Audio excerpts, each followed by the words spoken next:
Hello, everybody, and welcome to Powerful Stuff, your favorite weekly podcast to get inspired, to connect to yourself, to hear from other people's transformation, and to learn how you can do it too so you stay more connected to yourself and to the people, the community around you. And you also do so while not taking yourself so seriously, because as I like to say, play is power. I'm your host, Meredith Baker, leadership coach, founder and CEO of Powerful Stuff, and Taylor Swift and John Mayer aficionado. Just throwing these little fun facts from time to time. But today is really for all of you who have an idea or a dream and you just see it so clearly and you want to take it from this idea or this dream or this thought into reality. And maybe you're not sure how. And maybe the road seems really like fraught with obstacles or the finish line seems impossibly far away. And what we're going to do today is we're going to talk to one of my absolute best friends, Savannah Aubinoe, who last year told me, I have this idea for this beautiful conscious co-working space and people are going to display their art there and friends of ours are going to gather there and facilitators are going to come from all different parts of the world who, we can learn from and be inspired by. And I remember seeing like the first pitch deck about Moss in Venice. And lo and behold, a year and a half later, I am a member at Moss. I just hosted a Powerful Stuff event there last night. And I am just like the most proud friend seeing Savannah take this from idea to reality. And so I'm so excited to dive into the whole process with you today, Savannah, and give everyone a little insight on how they can literally make their dreams tangible things. Oh, thank you so much. Thanks for having me. I mentioned this to you before, but I've been a huge fan of yours, your podcast, your program. Our friendship has been such a huge push in this direction and is a catalyst for Moss. And I think so much of our community is too. And it's an honor to be here. So thank you for having me. Oh my gosh, thank you for being here. And so I would love to just like start by sharing like how you and I met because I feel like it was so in the folds of community. Like it was on a 70-person camping trip to Yep. Zion. Yep. And I was like, who is this amazing woman? And can you like kind of just share that was right when you moved to LA, like how are you feeling at that time? What did you think your time in LA would evolve into? Yeah. Because that I was, think that, yeah. and we've touched based on this like multiple times, but honestly, that time, because it was during a pandemic, it was like the real world was on hold and we created a utopia. Yeah. We created a utopia of how we spent our time and how we organized our time and how we organized each other to thrive and have fun and stay active and healthy within a pandemic. And so it's really quite fascinating when you think about it, how our community formed, how our friendship formed, because I hear a lot of horror stories about how people lived during the pandemic and, how they were quite isolated. I especially feel for the people that were going to college during that time and, they had to go remote and just how that affected mental health. And we sort of pivoted in the opposite direction. Totally. So that was incredible. And you also started more of that during that time, which brought us closer because you used our like joint office space right on Brooks to start facilitating your first events. And again, you were like, okay, the world's telling us to go one way, but we're gonna go the other. Yeah. Yeah. Like, yeah, those were some of our very first like IRL events that we led for more of that, which now has evolved into Powerful Stuff. And so it's so funny actually now that you bring it up that like our very first acoustic storytelling, which Mm. now was like a first iteration of Powerful Stuff Live, where people would play songs, share the story behind the songs, and we'd hear from the audience what the songs inspired in them, was at like a space that your company like let us use at Yeah. the time. That's so funny. Oh my God, how full circle. And can you kind of like share for the listener, like with Moss, I know there's like a lot of backstory of your journey leading up to it. Like, how did you create the initial space to like even have that concept and what kind of headspace were you exiting as you were coming into this visioning dream space of like what you wanted to create next? Because I know it was like a big time of change for you.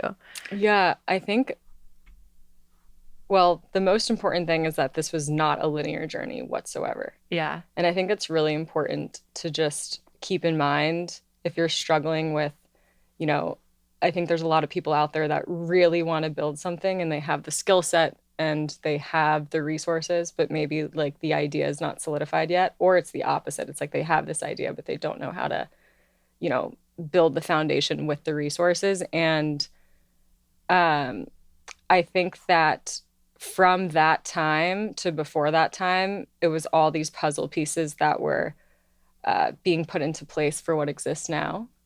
And if you feel like your path is not linear, there's not one blueprint for a business model. I think there's not one blueprint for success. And it really led to like the ikigai of what exists as Moss today.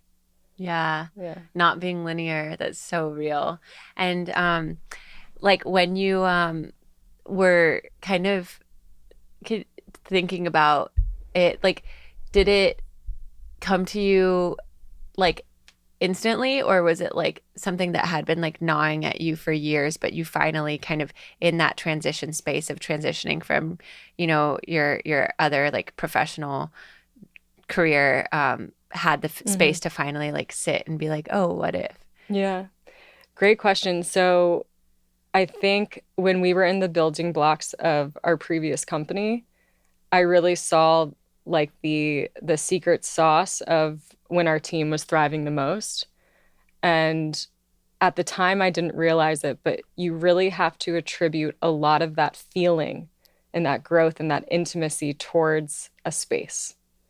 And we had many different phases where we went from like a 500 square foot back house on Rose Avenue to like a 3,500 square foot space to a 12,000 square foot space, right? Which was all like within like what, 1 or 2 years? It was between the span of like 2020 and 2023. Which is so crazy because it was just like crazy growth in healthcare during the time of Crazy the growth. And pandemic. but it's like there's these things that you can latch on to that can apply to different businesses. And one of the things that I just paid attention to was like the beauty and the implications of space, how it's chosen, how it's used, how natural light affects your workday compared to like, you know, being sort of cut off from that. And also like the size of teams and how that affected collaboration. And so I applied that concept when we were looking for different community spaces.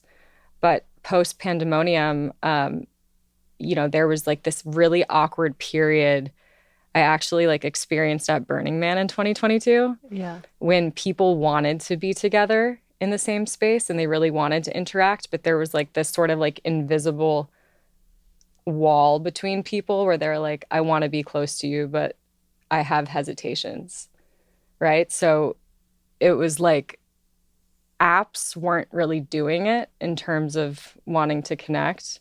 People had this desperate need to be off apps. So it was like, okay, I'm going to take what my experience was in the past for like this optimal sized community space and make sure that there's an open floor plan. And I worked with an incredible designer, Sakura Heffron, who we started planting the seeds of, you know, what does it mean to have organic materials in a space and natural light. And that's essentially, those were the building blocks of how we started to source the location that we have now. Oh my gosh. Wow. So powerful.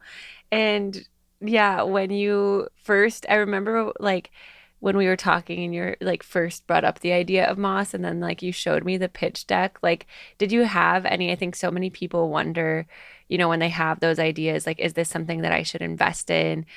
Is this something that could work out? Like, how did you have any of those doubts in the early days? And if you did, like, what were some of the, how did you recommit to your vision of like creating Moss? Because I think some of those times can be like the most fragile times when we're like incubating our idea. Yeah. And also hearing like all of the people around us saying like, oh, are you sure you want to do that? Totally. Or that's going to be a lot of work. Totally. Yeah. I think, okay, so a couple things. Yeah. After I left that company. Obviously, there was a period where I was pretty burnt out and I was doing consulting. So like I was doing fine for myself and I enjoyed helping people kind of automate their businesses, coaches in particular. And there was a moment that I just really missed the hustle. I think that's just how I am. And like Yeah. if I'm not moving, I get restless and I just started drawing the blueprint of things. But more importantly, the community was such a huge building block because they were letting me know. I was taking notes on my phone of people's qualms with different coffee shops, whether, they're uncomfortable seating or there wasn't enough outlets or they felt excluded from a place. I think that like there was a transition in time where exclusivity was not really what people were craving and um and then it just became this really intuitive thing where it's like, okay, I felt underwhelmed visiting different co-working spaces around the country. And I think that term has become really generic. So it was a mix of feedback that I heard. And then, of course, this wellness component that was so necessary during that time, that's so ridiculously expensive. And every single person, you never hear someone who goes into a sauna and feels worse after Right. or tries an ice bath and says, I regret doing that. Never. Never. Yeah. And we are in a place that I think really sets the standard for incorporating wellness practices into your daily life. And especially, I learned that from our community. And so it was pretty divine timing. And there's great support along the way to Yeah. make it happen. Oh my gosh, what a different time. It was like right when, yeah, you had kind of come out the other side, were consulting after the other company. And was it because like you had gotten to see so much community in kind of like our pandemic times and also kind of in, that initial company that you were working at where you're like, I really want to build a community space, or like, I know the thing that I want to do is bring people together. Yeah.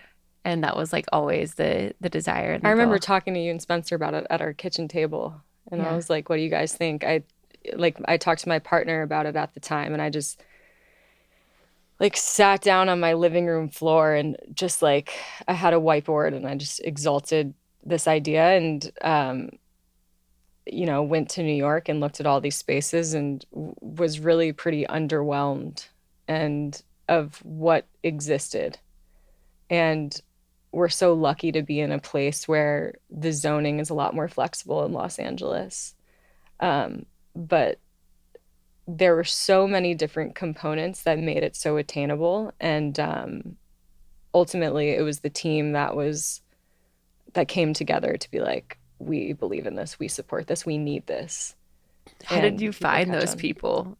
Because yeah, I feel like sometimes it's like you said, it's like having like that extra, those people around us like really gives our ideas Oh, totally. legs. And it's so important when we are in the infancy stages of a company to have like people who see the vision versus who are going to doubt it. So like, how did you find that dream team when you were? Well, first, Lex Drucker, I worked with her at my previous company and we were on a hike. We were on Los Leones, and that was when she decided that she wanted to move here a couple years ago. And she was a huge proponent of our medical operations team, being an RN and, really going through the ringer during the pandemic. But I had seen her growth and her efficiency and also just established like deep trust with her at our previous company. And she also is now going like a more holistic health direction and she's studying acupuncture. So and cool. The second I asked her, she was like, I'm so in. And really just helping to build all of the SOPs for all of the departments and refining.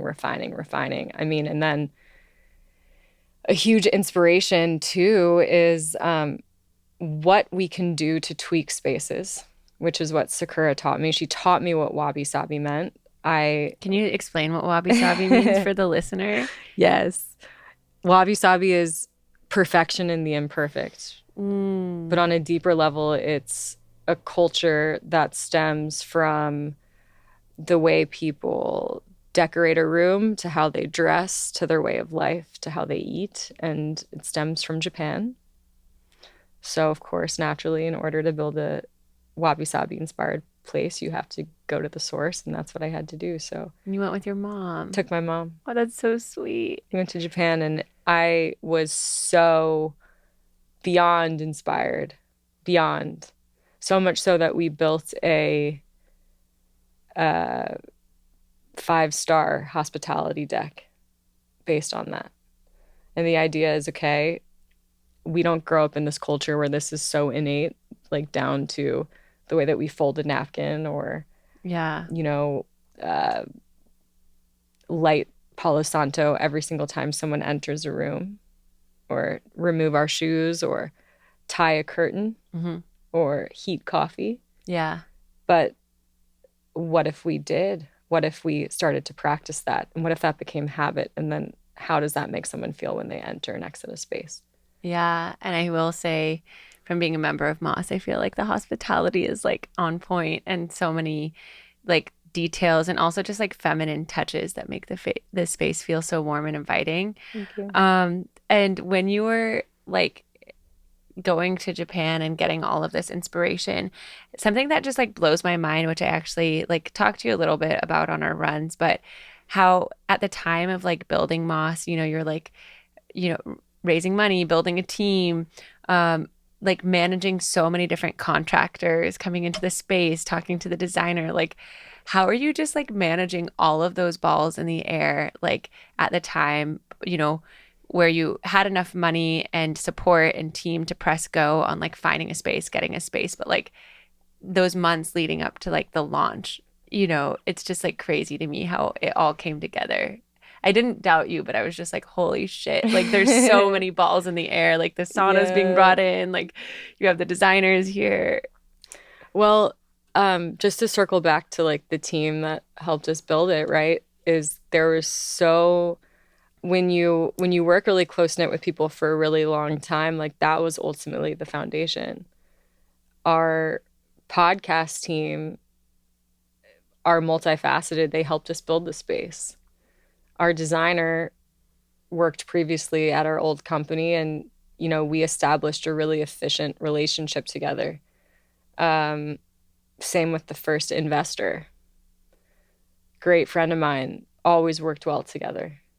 And I think again, it's like once you have people that know what their responsibilities are and are always willing to improve that process, really the foundation, and it was very important for me that the foundation was strong. Mm-hmm.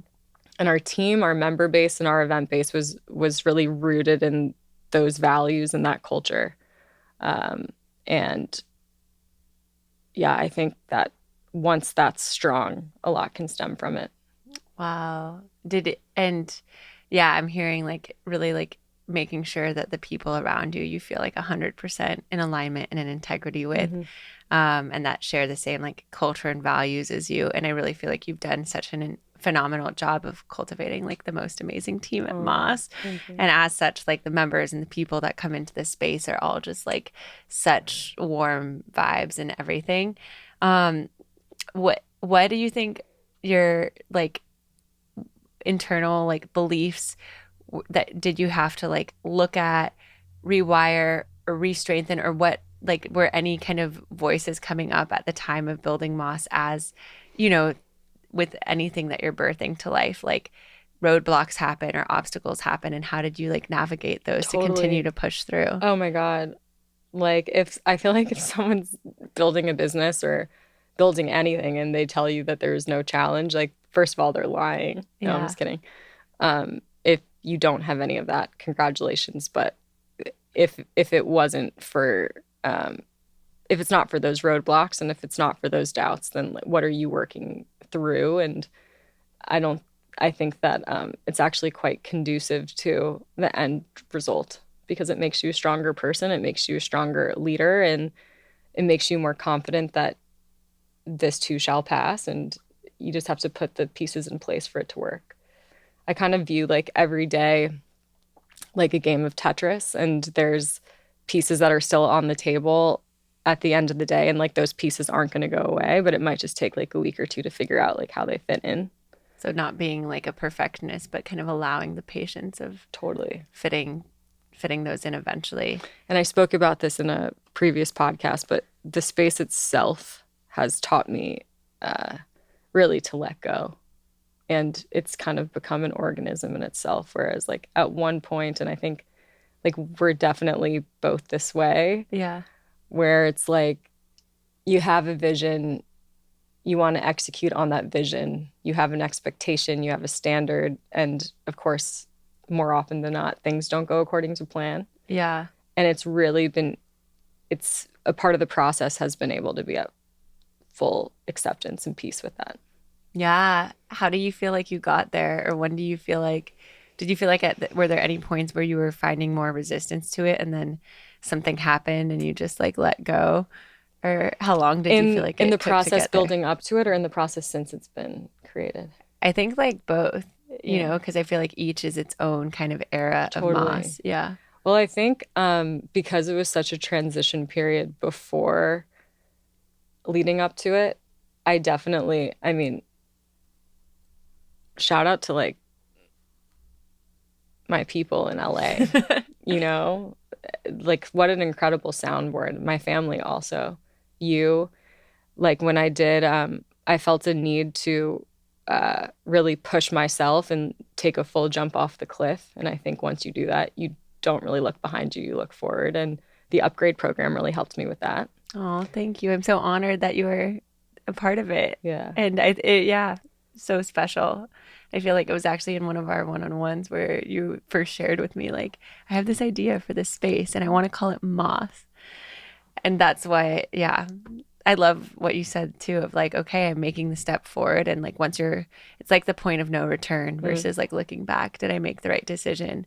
And I feel like that actually, from the outside looking in, at you like gave you so much momentum and energy around it and like unshakable conviction. Like if like I feel like even if anyone were to come up to your face and tell you like I don't know if you can do this, you'd just be like, that's like, go ahead and think that, you know. I felt like I just like when I thought of you and Moss, like from the very first time you told me in the upgrade, like, is that when I told you? Yeah, you told me at like one of our one-on-ones. I think it was at Rivian.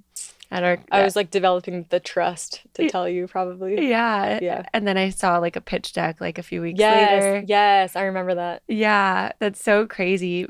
And it's like now it's like here, but what I think about you from like doing that work on yourself in the upgrade and in your other ways and giving yourself the time and space to, like you said, recover from burnout.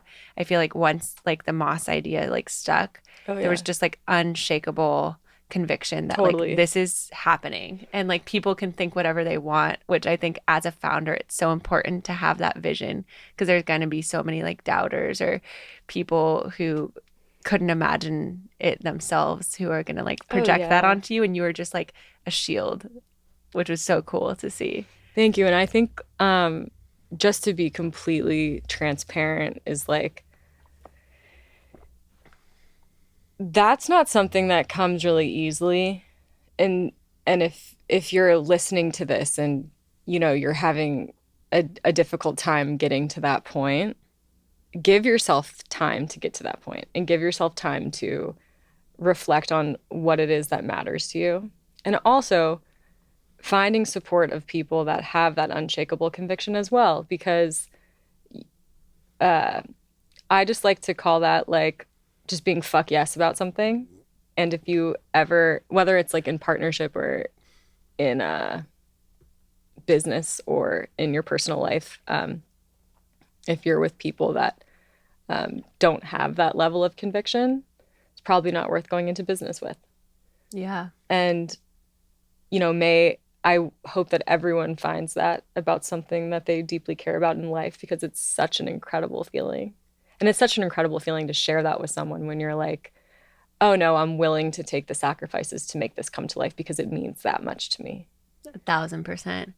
Yeah, I love that you touch on that. And it's like, if you want to found something or you're having the idea and you're not sure, it's like continuing to give it space. And I love what you said of like, why does this matter to me? Is this something that that I love so much that I'm willing to forego like social engagements or other things? Because one of the things that I was just talking about on a previous podcast with my old company was I didn't fully like, love it. I loved like some aspects of it.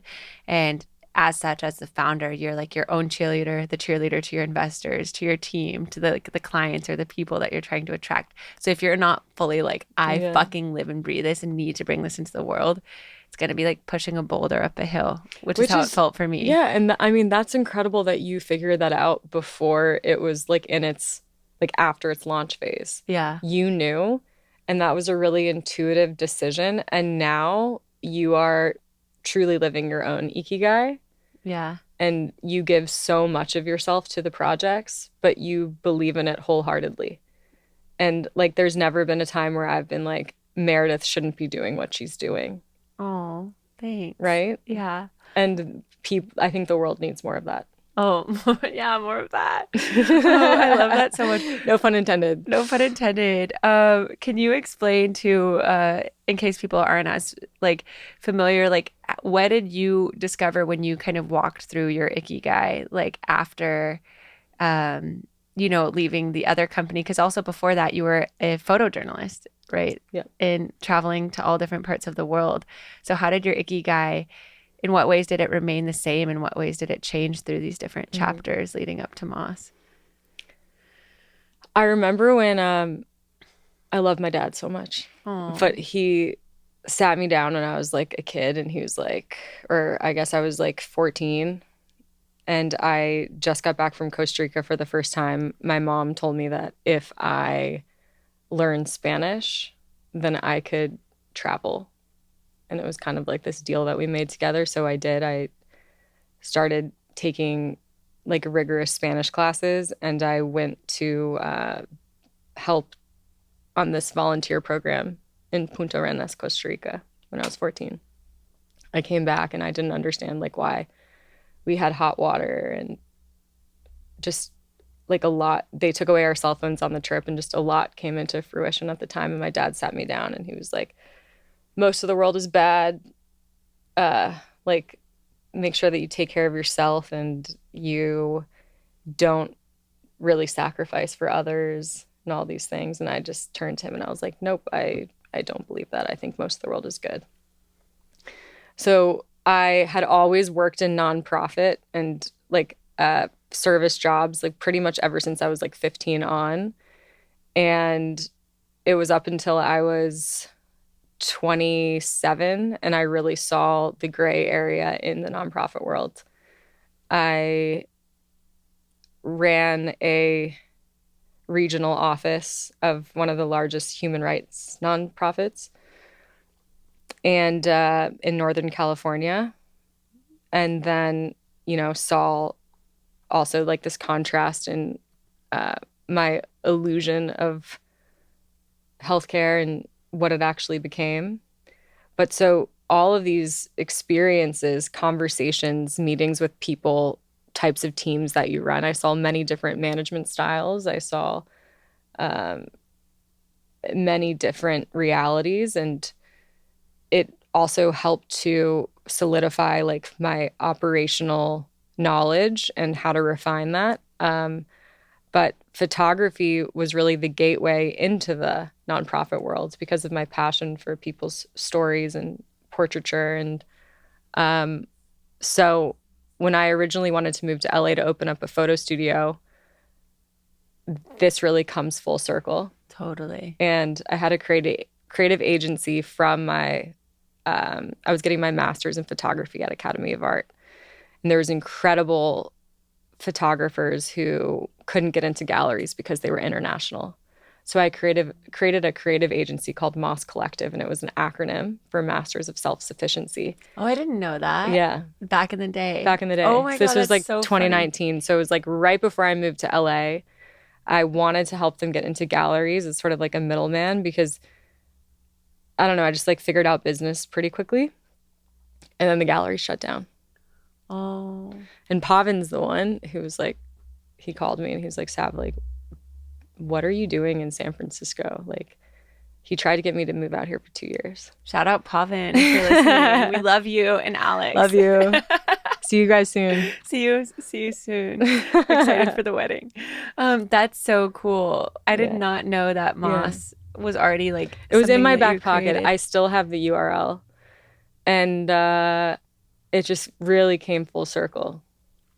I think God works in really mysterious ways, and he was kind of like, he was telling me something at the time, and you had to go through the rock tumbler to figure out what it is he was trying to say. Isn't that so funny when we get like little winks like years or early on, but it doesn't even make sense until we look at it years later. And then it seems like it was so clear, but at the time it was like right under our noses. It's kind of like when you're reading a book. Like, I went on this road trip in Australia, and I read The Power of Now, and then I went to this cafe, and this girl handed me New Earth and was like, I think you'd like this. And I was like, who are you? Like, I just finished this book. This is crazy. 2 Eckhart Tolle classics. And then I told my sister to read the same thing, and it didn't have any impact on her because it wasn't the right time. 1,000%. And sometimes it's all about timing and how divine that is. That's so real. Yeah, you and I were talking about that a few weeks ago of like you can lead a horse to water. Yeah. We can't, yeah. And similarly, like with ourselves, it's like when we're ready, we'll be ready. But until then, you can have all the signs in the world and it might not happen. That's so cool that it was called Moss, though, because I feel like Moss not just is the name for Moss, but there's like moss on the walls. And it's like, I didn't know Moss was also an acronym. And then now you have gallery art on the walls too. Yes. Exactly. That's so freaking cool. Okay, so a few more questions about the like building stage, and then we'll get into like the launch and what it is now. But during that building stage, while you had this, conviction, you were surrounding yourself with a good team. You were doing this like inner work on yourself. While things were like up in the air, like, would you get this lease for this place, or the construction was taking longer than possible, how would you kind of return to your inner trust or your inner vision around it while so many things were up in the air? Like, what kept you rooted and grounded during that time of like, things hadn't fully materialized and they were all kind of like happening at once? It's funny because I talk with Roger sometimes about when you're building a physical space. Shout out Roger Wong. Roger, if you're listening as love well, you. We love you. Now it'll be a test to see like who listened, if anyone writes back, because they were grateful for their shout out. That's so funny. Yeah. That's a great little scavenger hunt to go on to get someone to listen to the whole thing. I know. Hey, we shout you out. But we always talk about the difference and the importance of working in versus on the business, vice versa. What that looks like in a physical space, what that looks like in a tech startup. Can you explain?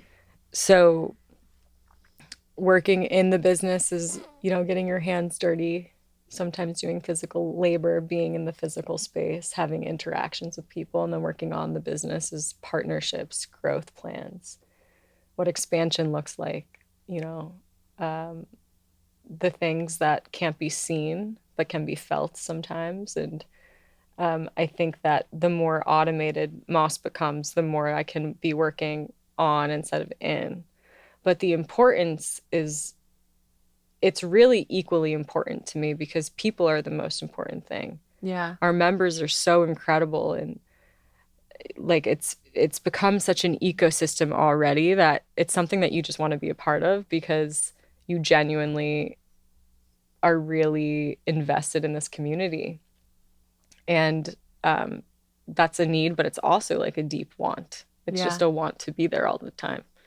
So much so that like our team, like Emily, Emma, Maddie, Elise, Lex, Brogan, Joe, Ani, like all these people will just be hanging out in the space afterwards. And I think that in the early days, being in the business was even more important because it was like, Sakura and I were there every single day with the contractor. Every little detail. Every detail we would help them with. If there was something that was missed, we would remind them. And like we always worked on this ebb and flow of how much communication is strategically beneficial communication with a contractor and how much is like micromanaging. And we definitely understood the importance of that. But we had these goals to open it up on February 26th for our launch party to be April 26th. And because of our ability and when did you get the lease? Like, from when did you get the lease to start working on the construction? Like, Oh, we got the lease to start working on the construction 5 months before. which is So, such a crazy quick turnaround. and I said to myself, like, and we talked to the broker about it. We talked to the landlords. If we needed to hit this date, we needed to do every single thing that we could to hit that date. And we did. Woo! I love that. Yeah. I remember when you showed it to me when it was like under construction. You're like, it's opening next week. Oh my God, there was a guy who came in with his backpack. He was like one of our first members, Ryan, and he came and he was ready to work. And we were sitting on like a cellophane couch with plastic wrap. And I was like, dude, like, we're not going to be open until 2 weeks. And he was like, I'm ready to go. Like, sign me up. And it was, that was also really cool. Is there was just like such a hype squad during the construction days. Totally. Well, and because I feel like for as community oriented as Venice is, I was kind of shocked like the last few years that there weren't more, co-working spaces or collective hangout spaces. And the ones that were available were like super full or like not as community centric, feeling more of a like corporate vibe in some of them. And like it was just shocking to me that there weren't like more cozy hangout spaces. I feel like people were like thirsty for it. Which Moss really like scratched that itch for me personally. Thank you. Yeah, thank you. But yeah, kind of going back to like those days pre-launch, like, can you just give the listener, just out of curiosity, like a quick overview of like what what you did to the space when you got it and like just some cool things like kind of outside of our transformational arc, but just like some cool things that you love that you did with the space, because it used to be, for everyone listening, the old Winston House, which was like a music venue, and we've had Corey, the founder, on our More of That podcast, where they had like Dua Lipa and Billie Eilish and Ed Sheeran, Vance Joy play. It was like this cool music venue, and then Savannah gave it a whole new life. I think that was part of the reason that it was so incredible to be in that space, because of the history of it. And you walk in and it was part frat house, part art gallery in Brooklyn, part treehouse. Yeah. And, after it was Winston House, probably like 6-7 years ago, and they transformed into their new space. There's a couple offices. Like, there's one guy that came from the Dole family, I believe, to open up an office there. And so they kept the original artwork on the walls. So there was a lot of history. And the place was like disheveled and really dusty when we came in. But I really didn't know that much of the history the first time that I entered with the broker. His name is Evan. He's great. Shout out Evan. If you're listening. And but we walked through the space and you could just feel the energy. Yeah. So really what I like to say is that we helped to preserve it. And, the major changes that we made were to the staircase and to the wellness room upstairs. We literally built it out, and the founders used to live upstairs, and we knocked down a wall. But I mean, one of my favorite things that we did is, when you walk up the stairs, you go to the right, there was this there is this like floral room to the left, and it was covered in floral wallpaper. And there was a paint sign that said "lower than your leaf blower."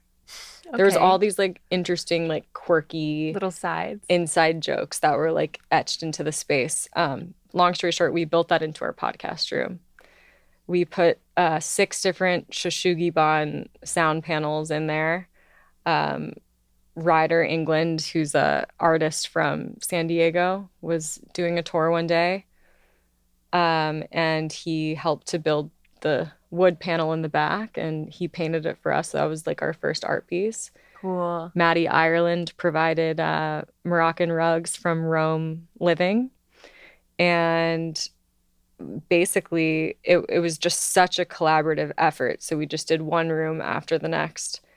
And you have that Yeah. thing from Egypt, right? On the hanging, or is it Egypt on the wall in the like Oh, upstairs living room? yes. Yeah. So I believe that's from Turkey. Oh, from Turkey. And it was an old piece of equipment that would be used to plow fields with mules. So it was like a manual, and it was imported here That's at so Berber Imports. cool. Yeah. And for people, I mean, if you're listening, you need to go check out Moss because, yeah, it has a beautiful downstairs area, upstairs living room, like third level meditation room, sauna, cold plunge, the necessities, the podcast room, the conference room. But it's just like the level of detail is so unparalleled. And like I said, it's just like taking like your initial vision of like, I'm doing this conscious co-working space and there's going to be artists here to like it coming to life.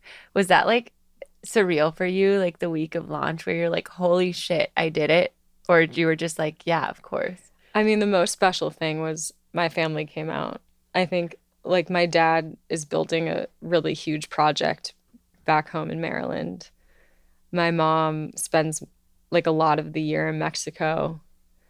Um, my sister's in Oregon, and a lot of times she travels around the country performing shows. So to have, and my stepmom as well, to have everyone there was so surreal. And then my three best friends since I was in elementary school came out.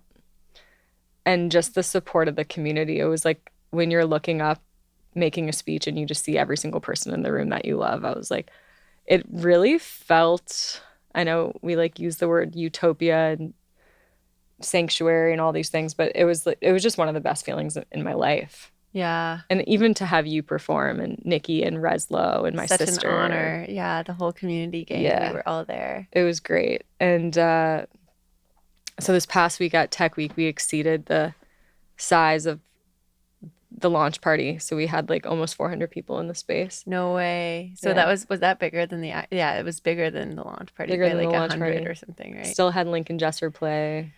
Yeah, Lincoln, he was on Yeah, Powerful Stuff or this yesterday about sweet. combining healing and house, all of the fam. I know Such an Spencer, incredible concept. I know. Spencer and I were talking about it though. It's so cool because you did exactly what you were going to say. You did like keeping with like the wabi sabi element, keeping with having artists displayed on the wall, keeping with like being an amazing place for friends to host events and also other facilitators that you get connected to. Yeah, and when we were at the launch party, I just remember telling Spencer, I'm like, it's like Savannah's wedding, like in the Yeah. sense of like at our weddings, like all the people from all different parts of our life come Yeah. and get to celebrate us. And I'm like, it's so Rare. rare that other times in our life that happens as well. But it was like your parents were there, like you said, your high school friends, like every single person came to like celebrate you and enjoy and see this like creation that you have birthed into life. And there was like not a dry tear in the audience when you were giving your speech and Alex and Pavan surprised you It's crazy. I from I really went into a state of shock, and like Maddie gave me that book, and I still have to like sit her down, and I'm like, she's like, "Did you hate the book?" Because I was in so much shock. And I was like, "No, like I just had never experienced my heart being that full in my life. and it's like sitting with it and I couldn't savoring it. receive anymore." And Yeah. that's already hard for me to do.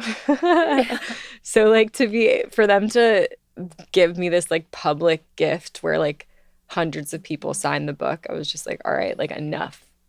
I can't. And then I would walk past it in my apartment and just like check it out. And then finally I could open it like a week later, and that's when I reached out to everybody, and I was just floored. And it's also just inspiration for the next one. Like if we open two, if we open three, to pass that baton to another like incredible group of people that can do it in their communities and spread the ripple effects elsewhere. Because Yeah. ultimately, like it's so much more than me, and our team has really helped to plant the seeds for that expansive community in what Yeah. Moss currently is right now. Right. No, it comes so much down to the foundational like company culture, like you were saying, and from like day zero and starting with yourself, and then like those initial hires and everything. And then that really like is the magnetism and attracts like all the people that end up coming into Moss. Um, Two kind of questions on like learnings, like what what have you, I guess, well, I always have this habit on powerful stuff of like asking like two or three questions at once. So I'll try to just do it one by one and let you answer each.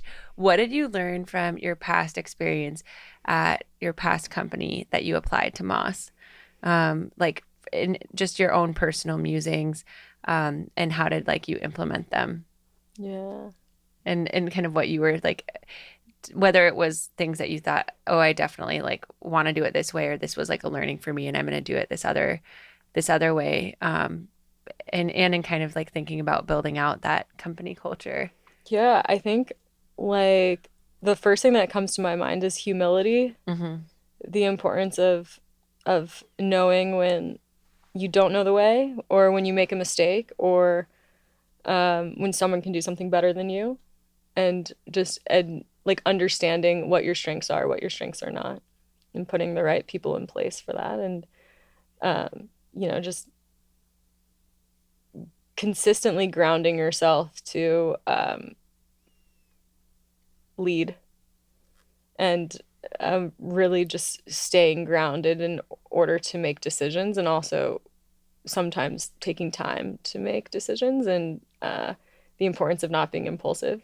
Yeah, that's such a big one. Allowing things to sit, like you were Mm-hmm. saying with the Tetris, like letting it be okay if some things sit, Totally. trusting in like the answer coming, and like you said, trusting in like, yeah, patience and humility, which are so big. Yeah, and I think another one is trusting the intuition.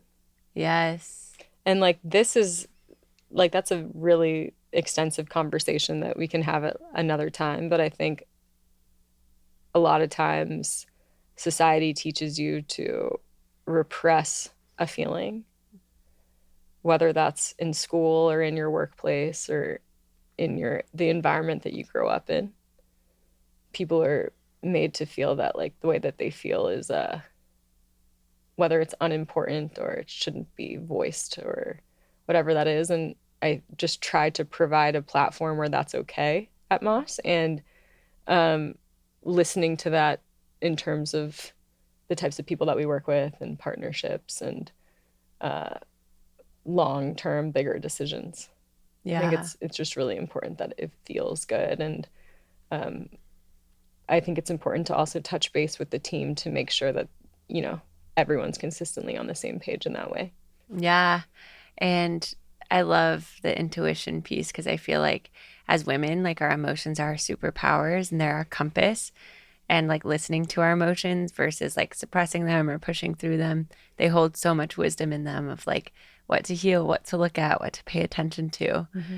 And that's kind of what ends up strengthening our intuition and like allowing ourselves to be guided by that and to like, of course, take opinions, like listen to people, but not be rocked or fully swayed by opinions and kind of like continuing to like trust our vision. Sometimes the plants talk to you too.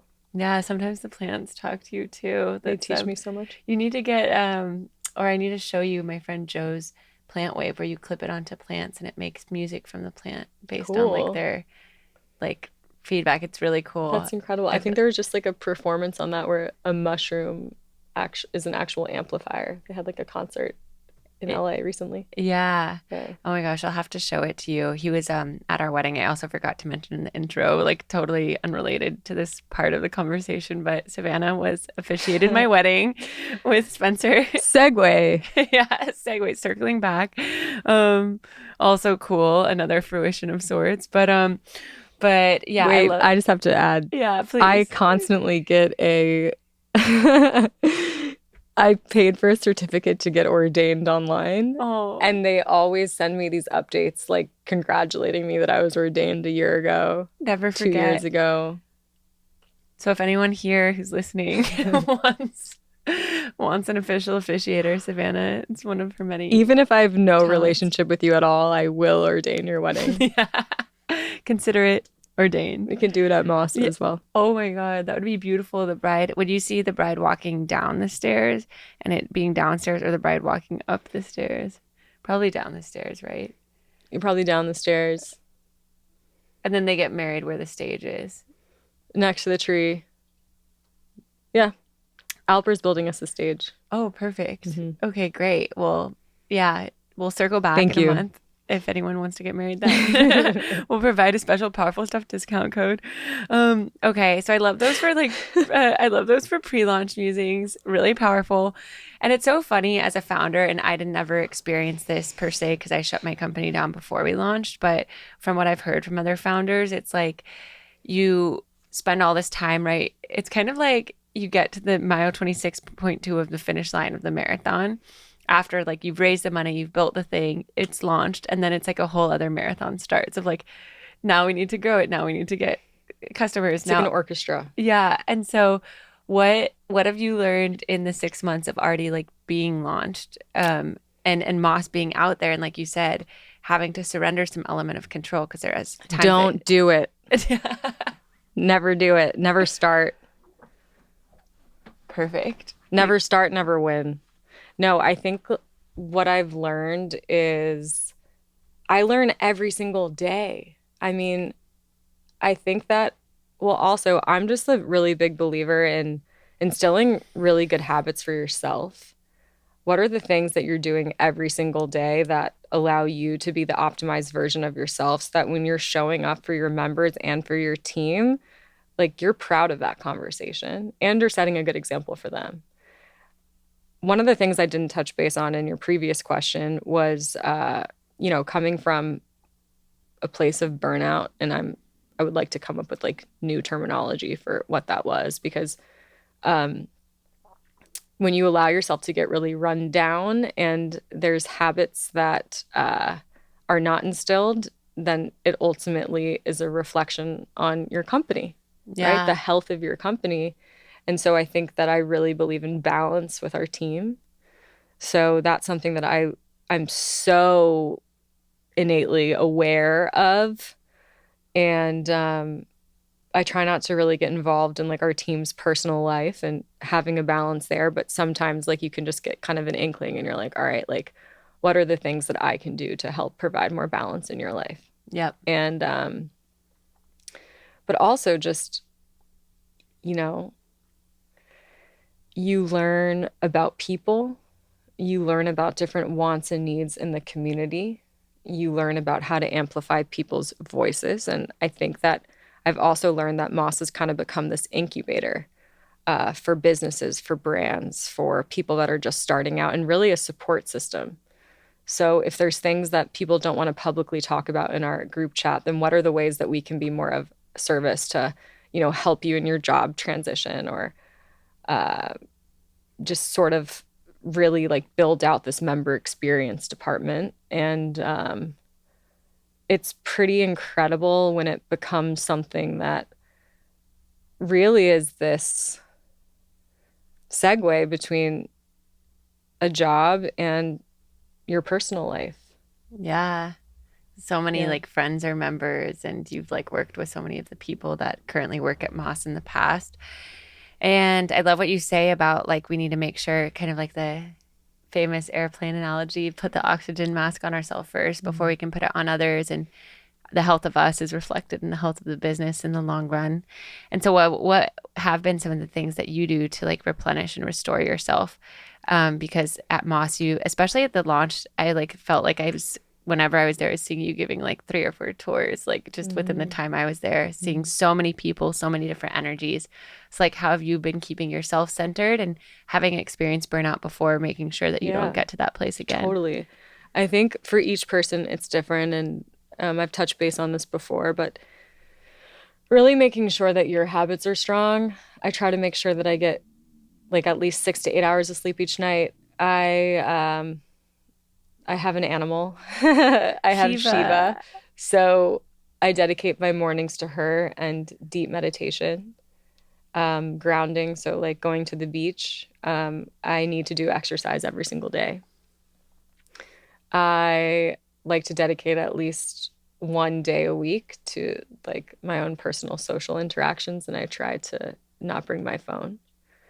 And I just recently got an AI virtual assistant that's been incredibly helpful. And I think that um, the better and more automated our processes are, the more efficient our team can run. And that's my goal for this next quarter. I love Yeah. that. I'm honored that I've gotten to be on some of those once a week friend hangs that we've gotten the time to do that in our weekly ritual hot yoga. And one of the other things that Meredith and I do is sometimes we have sauna sessions or contrast therapy sessions at Moss. And it's really incredible to just, have that at your fingertips and Totally. to be able to share it. Yeah, when in doubt, sweat it out.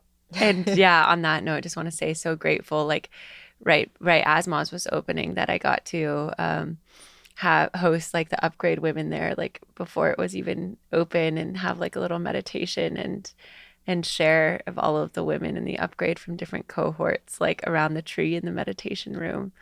Just like such That nice, was awesome. like beautiful spaces, like with that just create like beautiful conversations. That's yeah, all of those are so good. And I think it's like kind of what you were saying with the slowness of decisions, like allowing ourselves space in the mornings or some point in our day to actually be slow and not to be like running around. Because I kind of was saying this for coaching, but I feel like it's true for any company. Like for coaching, I always say like I am client zero. So it's like the women that I want, like the shift that I want them to experience after the upgrade, or any coaching client after working with me one-on-one. It's like if I'm not taking the time to do that myself, like that's out of alignment, and that's not going to like magnetize the right Totally. client. So it's like actually not selfish or not non-productive to like take time to go get a massage or to like have a slower morning, because if I like bring that frenetic energy into how I'm showing up on social or like with clients, like that's not going to give me the clients I want. 1,000,000%. Yeah. And it gets to a point that like, I mean, even today, right? Mm-hmm. I had this weird headache when I woke up. I rarely have headaches. I'm tapping into like, why is this headache here? Sometimes it's because of the things that you're procrastinating doing, and you're like, all right, I need to complete those before I feel great. But knowing your body really well, I was like, all right, I need to do cardio and I need to like lift quickly. So before I came here, I literally did like a HIIT workout, drove to my gym, did a HIIT workout, came and like snapped back into my Zone. happy place, yeah, into my zone. And I think it's important to just know what that means for you. Yeah. Knowing like what foods, what people, what activities, which hikes. Like drain you versus energize you. Yeah, and just reminding yourself that like we come from source, we will leave this earth going back into source. And Tommy Sobel said something at one of our conscious co-working workshops just about how we're not put onto this planet to work. We are so multifaceted, and sometimes it's so easy to never get off the hamster wheel. And then what? It's ultimately going to be a disservice to others and yourself. And I've for sure been a victim of that in my life. Yeah.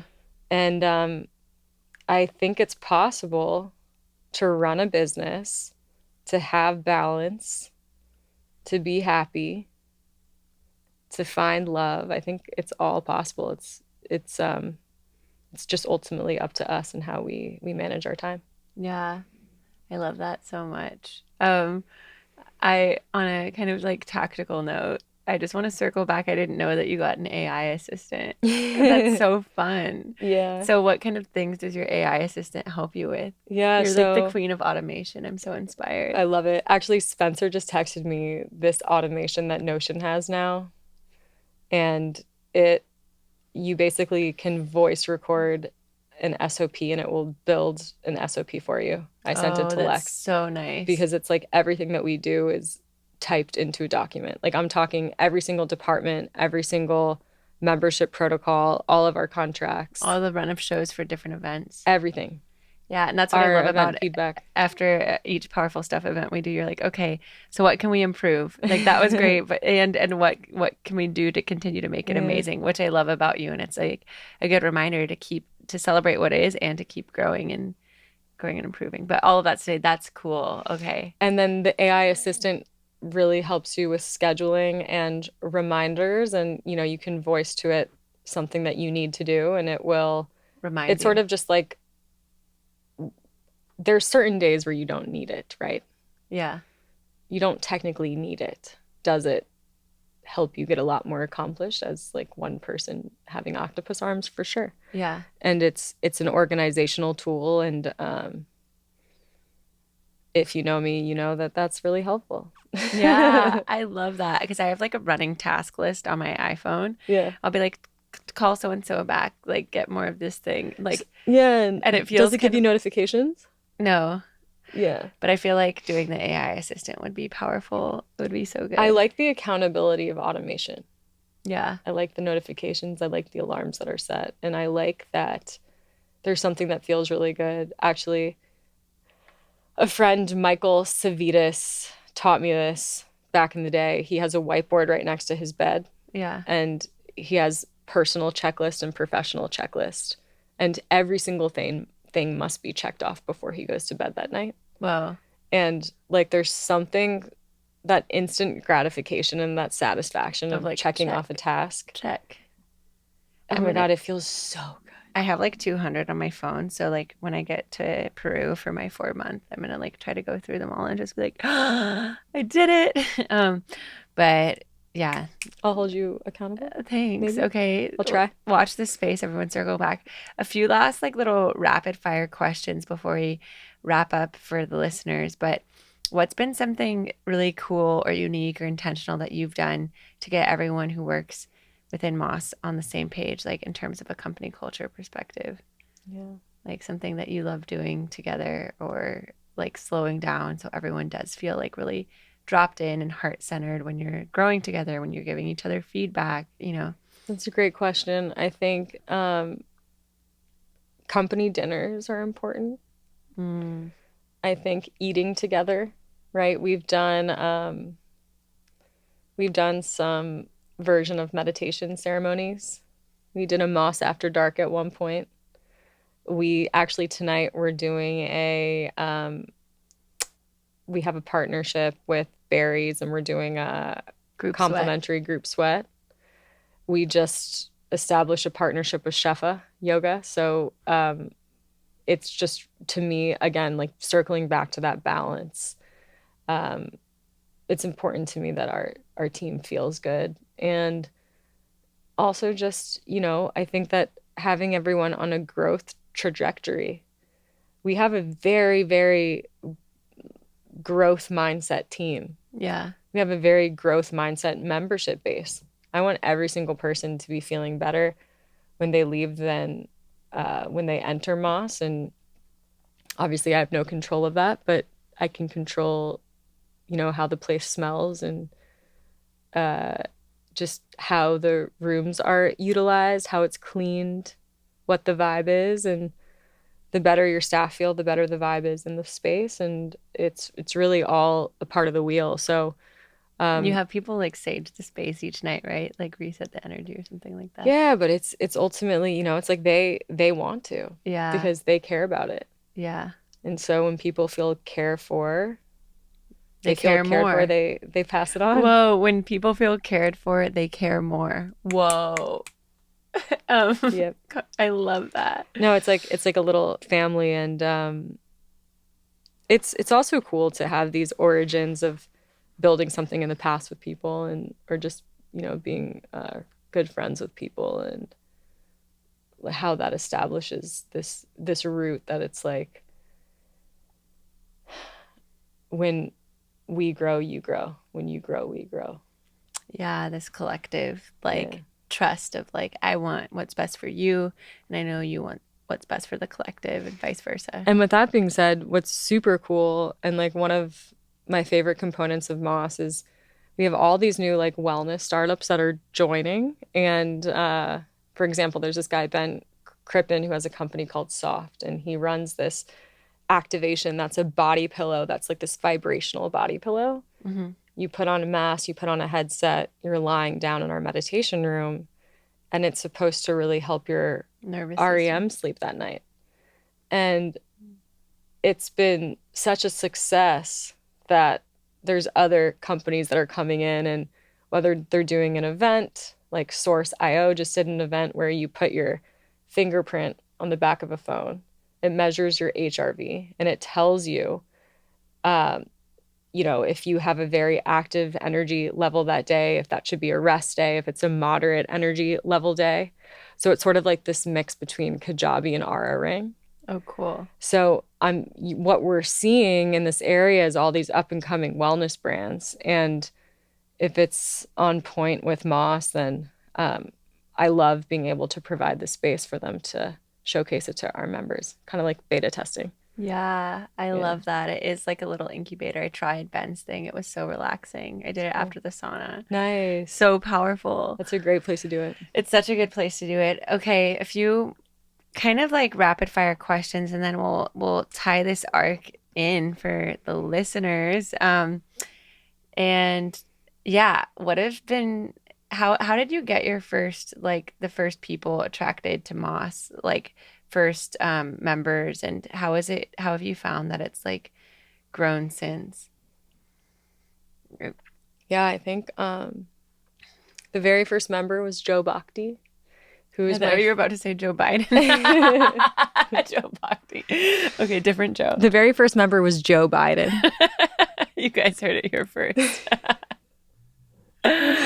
He's actually in our meditation room. Yeah, he's taking an ice bath. Yeah. Doing some contrast therapy. He's cooling off. I'm gonna stop there before I get ahead of myself with Joe. Okay, so it was Joe Bhakti. Love Joe. Love both of the Joes. Yeah. Deeply inspired by Joe. Joe Bhakti was my first boss in LA. Whoa, and he ran an early stage cancer detection startup. And I was talking to him on the balcony of Moss, and he was just emphasizing sort of how his passions and his visions were shifting. We actually just finished a podcast together, and he had this vision for Pioneerland, which is essentially like a Rajneesh, like from the Netflix series with Osho, like Wild Wild Country, but new and improved style commune in Malibu. Where he has, it's like people eat together, they grow their own crops, there's like a children's education portion. I mean, it's a vision for a new world, and he's such an innovative thinker. And it was really inspiring to have him come in when we were just in the build phase, and he was like, I fully support this. Wow. And I think that, I mean, even you and Eric being so supportive so early on with, such a powerful voice in the community, like, I will never forget that. And I think that to see how it's just grown and it's continuously this collective culture, it just gives me a lot of faith for how it can help other communities. And that's my next goal to figure out. Oh my gosh. Well, that'll be a good segue into the next question. But I just want to double click retweet on that and say that, yeah, it's been so cool to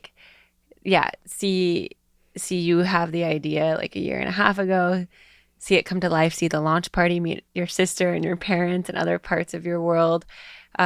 See not only members of our community join, but then meet so many other people at Moss. Like, I met Margot in the sauna, who was in this last upgrade, and because of DeAndre, who I met at Moss, who's a member, like he introduced me to Skylar, who's now in the upgrade too. And like Aliki and I have filmed like Venice Girlies clips, our fun little Venice Girlies Instagram clips at Moss. Like I've hosted Best Morning Ever and Powerful Stuff at Moss. We've gotten to host like some private dinners at Moss for like Ben friends. taught for you for then meeting Ben Smith, who leads breathwork at Moss, like did a breathwork collab at Best Morning Ever. So it's just been such a cool, like even for me personally, like wheelhouse of like getting to meet different people and community expansion in different ways. And I'm someone who already feels blessed that I have already such a strong foundation of different communities, but like Moss was like a whole new level and new collaborations to be made and new things to be had. And so it's been really cool to see. And also I'm just so impressed with like your level of like social battery too. Like see like going to like all so many of the Moss events and just giving so many tours and still making time to like ground and center and show up for your friends. It's amazing.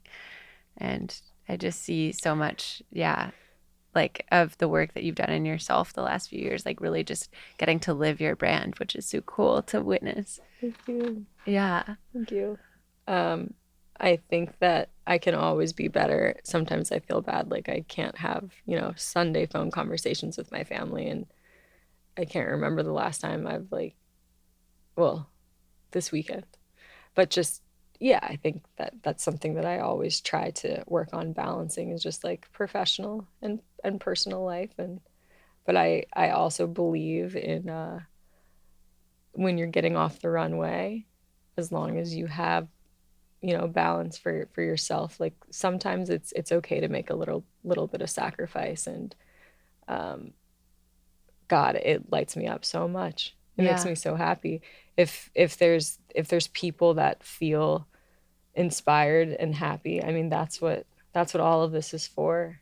Yeah. It's really what all of it is for. I mean, when people come to like a powerful stuff event like last night and they make a friend, or I was in the podcast room recently with a new member who is creating this app to help children get off their cell phones. Whoa, And so they're needed. I'm like, positively rewarded to get off their phones. And then as he's walking out, he's telling me that he's in the running for the Nobel Peace Prize when he was in the private office. And it jump started this idea that like we have a podcast room, like I need to, I mean, it's not about me. I need to be feeding them the questions, but like I want this podcast to be focused on the members and their incredible stories. I can tell it so comes from the heart. You care so deeply about your friends, your loved ones, and then also like the members of Moss and like showcasing their stories and giving people a platform to expand and grow. And some people, you know, I've seen grow so much in their own professional career just through having an opportunity to like host different things at Moss and having Moss as their first like voice to like share to the larger public. Yeah. And so it's almost like the Wizard of Oz or like being behind the scenes. Like but you're like so effortlessly able to do both, but like you're also kind of like creating this platform for others to share their gifts while making everyone feel like so comfortable and seen by you. So it's truly a superpower. Oh, Yeah.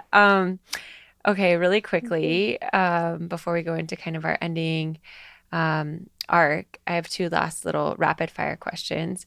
Um, I also infamously am like the last thing I'll say, and then it's like five more questions. But what has been like two or three of like your just like favorite events you've hosted or like things that have happened at Moss, just for funsies? favorite events. Or just like, whoa, this is so cool that this thing is happening here. Yeah, okay. We had this one event called Shanakoi, and this guy, his name was Gaff, he contacted me, and this is a historical storytelling practice that takes place in Ireland. And it was so innate to the Irish tradition that they, it sort of grew there and it developed a little bit more credibility. And he created this Shanakoi storytelling event, and it came to different parts of the US. And this was one of the first times they came to Los Angeles, and people stood up, and the theme was strangers. And they were, there's probably 70 people in the audience telling these extremely vulnerable stories. I mean, there's a woman who flew in from Guatemala, a couple people that flew in from the East Coast. And I mean, everything from like just to think about the ripple effects of the word strangers Yeah. and where that can lead, whether it was the first really intense story about a family member to someone's experience of having a disability and really what that reaction was from like the outside world to that disability, to someone falling in love with a stranger and it, disappearing. And a 24-hour period when they Yeah. were on a trip to Italy.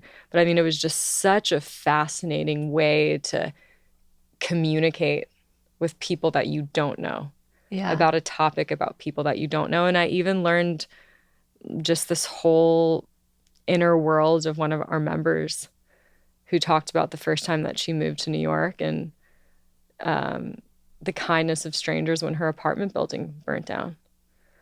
And like these stories just sent chills down your spine, right? So we have stuff like that, but then at the same time we would do like a fundraising unlocked panel where we had these investors and just a really diverse crowd a couple days later that are coming in, and they're talking about the best way to talk to investors and how to build a pitch deck. And then the investors are coming in and they're doing like these mock pitches downstairs. So that was fundraising unlocked by Jason Yee, and I love the sort of like the diversity between those events. And we did this incredible panel. It was the first panel that I ever spoke on. It was an honor for me to even be invited to it. It was a Femme Prosper Founders panel, and led by Shell Navia. Who's been on Powerful Stuff. Yeah. Yeah. And she was, it was co-hosted by Emily Gray, who runs events for Moss. And it was so incredible. And one of my favorite parts about that panel were the questions that people asked towards the end, and just how there were so many people that came and really just like looked up to the topic of conversation, and be it like the books that got us to the places that we were, and also just talking about the really like unseen struggles and decision-making process that goes into, being a mom and running a business. And right. So there's just been such a diverse palette of events, and even down to like Aliki's comedy show, right? Yeah. One of the first months that we opened to have like 80 people cracking up in Moss. I had no idea how to run a comedy show. I had no idea how to set up a comedy show. And here's this person on stage who's just so comfortable in the spotlight and really, truly transformed the space. And that's where I saw, okay, based on the time of day, based on the performer, based on the topic, we switched the stage, we changed the lighting. Yeah. We cater the audience. And I guess I'll top it off with this really unique experience that happened like 2 weeks ago, where we curated the audience for it. It was Emily's meditation on a Friday. And we brought in 2 collaborators, Holy Cacao and Cowboy Colostrum. And Grant, who's a good friend, came to lead the ceremony. And you can see him making coffee at Boulevard Coffee sometimes.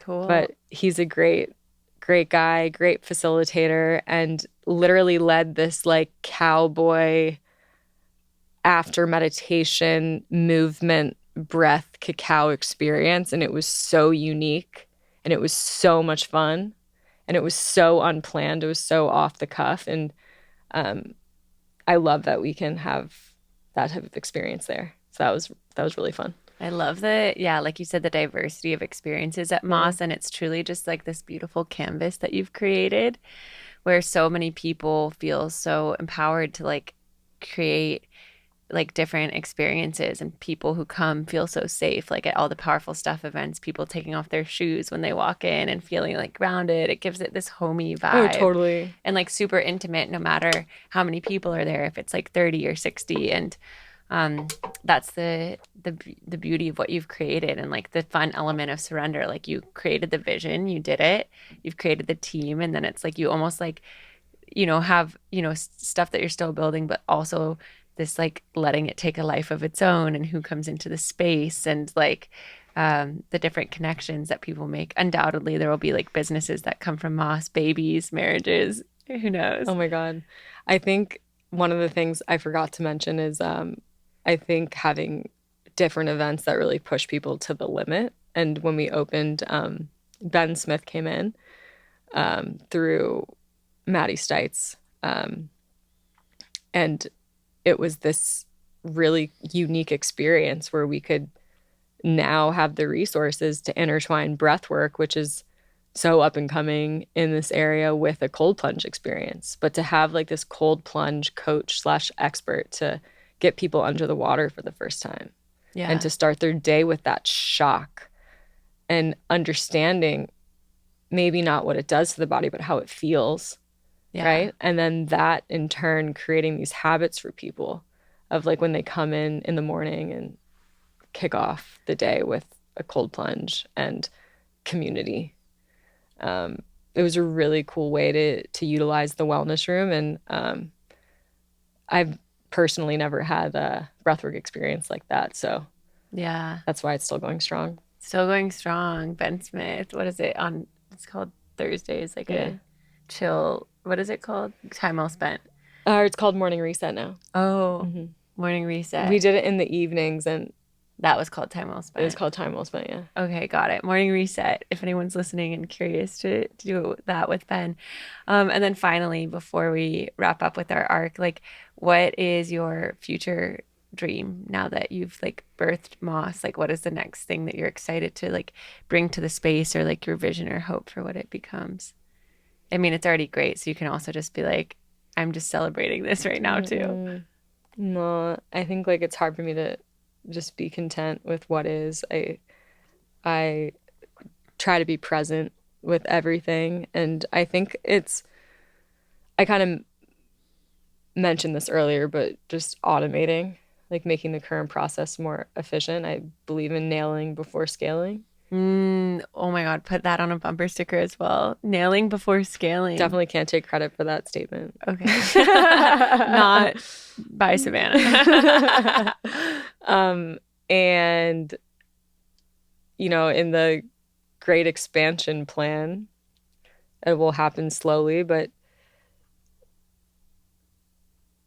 I have an idea of places I would like to open. And it's partially because of the culture that already exists in those places. And I think it's not necessarily about convincing people how important it is to draw wellness into their life, but it's those that already have that mentality. Yeah. Yeah. Where it's like right before it, and then it creates like enough of a critical mass to like invite other people in as well. More to share on that soon. Okay, watch this space. We'll do a part 2. And there's so much we could talk about. It's crazy. Okay, so for the listeners, I would say, like, you know, what would you say step 1 is if they have that initial dream? Like, when you think back to, like, if you know, what advice you gave, like, that Savannah a year and a half ago of, like, having that initial dream, what would you say for step 1 is for people? Yeah. You're never going to be fully ready to do anything. But does your life experience create enough conviction and passion for you to plant the first seed? And if the answer is yes, then do it.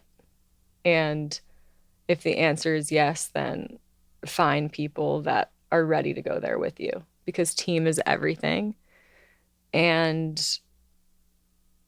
it's like such a passion space for me, even when, you know, maybe I don't necessarily have like a great idea of what every single person is doing in Moss, but I love to be able to talk and to collaborate. And so I think like that collaboration and that advising when you're in a current space or you're about to be is really important. So find people to support you and just plant the first seed. I love that. And it kind of reminds me what you said earlier in the episode. So it's like, what is the thing that you want to do? And then giving yourself the space to say, like, am I so lit up about this? Like you said, with the conviction, and you beautifully worded it. Like, do I have enough conviction to dedicate myself to this?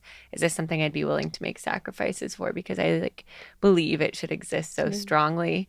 It sounds like a step 1. And then step 2 is like finding the team. And maybe even if it's like, for our listeners, depending on what you create, maybe it's not necessarily even like the team that's going to like work alongside you, but maybe it's like your team of support, your friends, the people who you can ideate or mastermind with, even before you like, you know, totally make hires and whatever. Yes, masterminding was so important. And we definitely did that before we opened. And I think like even like on just like a deeply rooted personal level, work through some of the qualms that you have with yourself and, you know, the inner doubts that you have with yourself, the inner doubts that you have with others. And,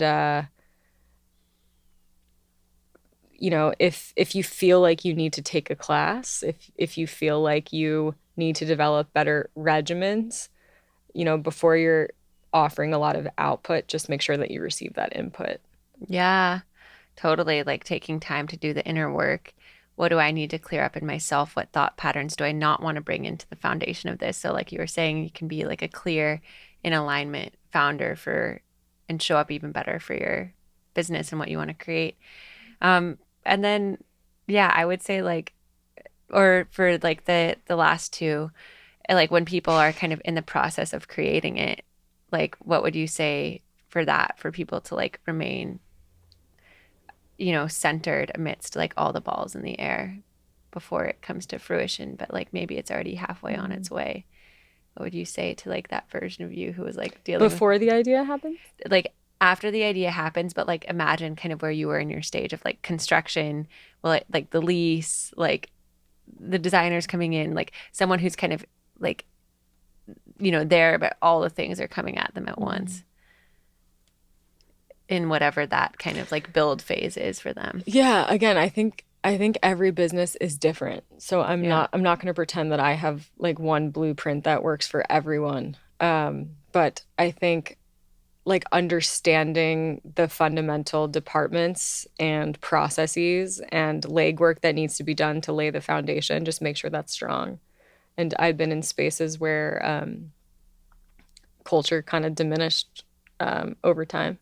And so just being that at the core root of everything, it might seem really nitty gritty for someone to, you know, to like when you think about that one of our operational processes is like cleanliness and organization and the chairs being spaced out accordingly and you know, the coffee jar always being full and the temperature of things being consistent, the refrigerator always being full, but that's what hospitality means and that's what can set one business apart from the other. So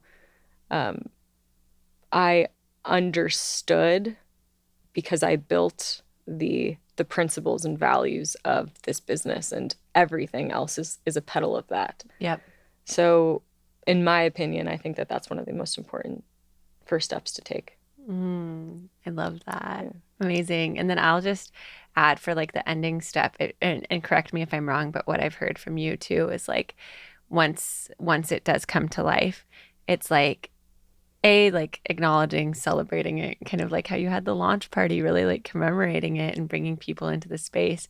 And then B, it sounds like there's an element of surrender, of like giving, allowing it to evolve, allowing other people to come in, host their events, like, and kind of holding the container, like still being that strong leader, but like loosening the grip, seeing what people create, seeing what springs out of that.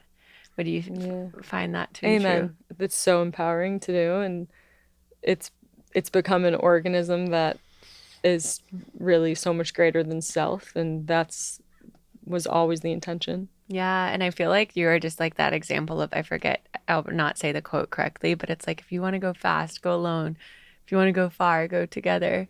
I feel like when I think of someone who epitomizes like true community and selfless, like just wanting everyone to win and to go as a collective, I think of you. And I thought of you, but even before you built Moss for that. Thank you. I feel like within our West Side community in Venice and within your past company and being such a like, like nurturing maternal force to like the other people on the team and just like the vision for that and then getting to really fully see it like that in something you've gotten to build from the ground up with Moss is like truly so special. Thank you so much for having me. Thanks for being a part of it from the early days. And honestly, if there's anyone who's watching this who has an interest or a dream or a desire and they're trying to bring it to life, I just want you to know that I'm also a resource for you and I'm rooting for you. I love that. And where can people find out about Moss if they want to check it out after this episode? Yes, thank you for asking. So you can find out about our memberships at mossvenice.com. Our IG is and TikTok are Moss Venice. And you can email team@mosscollective.co if you have any event inquiries, wellness inquiries, any inquiry. Yay. I love that. Just ask us anything. It's powerful. If you're in Venice and you haven't checked it out, you absolutely need to. I love seeing people's first reaction when they see it, step into Moss. Whoa, this place is beautiful. Oh. Even just last night, seeing people who have never been in before is super cool. Okay. Love you so much. Thank you for being on the podcast. Thanks for officiating my wedding. Thanks for creating such a Side note, when Meredith comes back to Brazil, you can see the powerful stuff at Moss. Yes, exactly. When I'm back, watch this space. It'll be the first one of 2025. Okay, well, love you. And thank you all for listening. I will see you next week for more powerful stuff. Thank you. Yay.